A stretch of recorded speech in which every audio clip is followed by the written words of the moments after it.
李廣裕議員。多謝主席。根據頭先局長嘅回應咧，其實我哋都知道，每一個醫生佢喺從業之前咧，都必須要經過醫學院期間要完成一個嚴格嘅醫學倫理課程，呢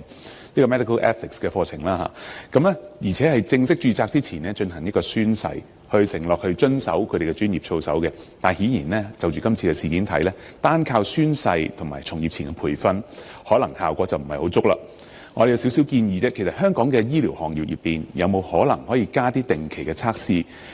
尤其係一啲剛剛畢業嘅或者實習嘅醫生，去仿效翻啲國外嘅一啲嘅專業行業啦，係利用一個 SBA 一啲情景模擬啊，即係 scenario-based assessment， 去測試翻啲從業員咧喺面對翻一啲嘅利益衝突或者係啲嘅私隱倫理時間嘅判斷力，從而持續去提醒、重溫翻喺操守上嘅需求啦，同埋佢嘅失職嘅後果，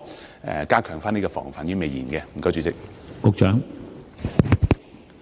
講得好啱嘅，我哋所有嘅醫科生咧，喺佢開始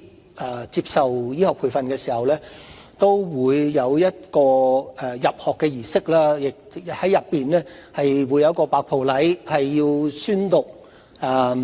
一個醫生嘅誓詞啦，就可能係希波克拉底嘅誓詞，又或者係日內瓦嘅呢個宣言呢個誓詞嘅。咁入邊咧第一句其實就係話咗要承諾係奉獻一生嘅服務人類，以病人嘅健康同埋福祉為首要嘅考慮嘅嚇。咁當然喺個培訓過程咧，佢哋亦都有好多嘅呢啲培訓嘅，但係確實咧就大家都可以理解嘅。呢啲喺成個人生嘅過程入邊咧，好多嘢都會有改變。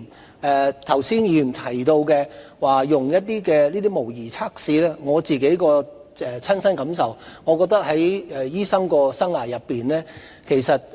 好多模擬嘅測試係遠唔及真實嘅臨床嘅經驗嘅。咁喺呢一方面咧，其實年輕嘅醫生咧，好多時都跟住一啲比較年資高嘅醫生喺實際嘅臨床過程入邊咧，去到培養出佢對病人嗰個關懷同照顧嘅。咁我哋會考慮各種嘅方法，包括議員提到嘅。不過現在嚟講，我自己嘅睇法都係真實嘅臨床實戰經驗係比一啲模擬測試係更加實在嘅。多謝主席。